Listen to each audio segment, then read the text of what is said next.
Many of us believe that some new approaches are in order,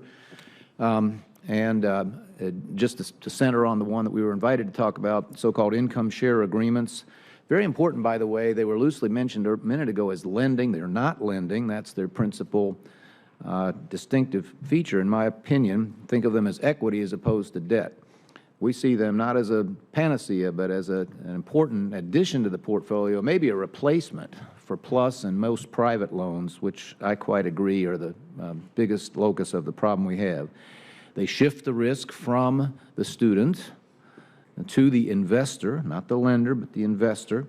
They provide limits and they provide some certainty to the obligation that a graduate will have. They would know that never more than an agreed-upon, negotiated, freely chosen percentage of their future income in any given year would go to pay back the investor. You want debt-free education? Here it is.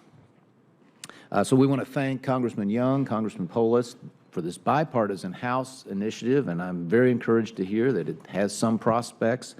It will be necessary, in our opinion, to provide clarifications on subjects like state usury laws and tax treatment, and as was mentioned by Ms. Maloney, protections for reasonable protections and boundaries for those who might participate.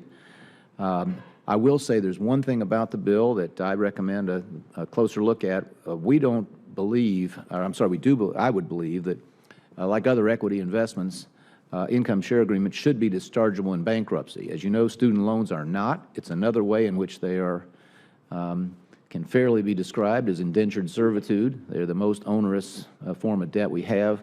I would suggest changing the bill to indicate that ISAs are dischargeable in bankruptcy. But we thank the sponsors and we appreciate the bipartisan nature of the look that's been taken.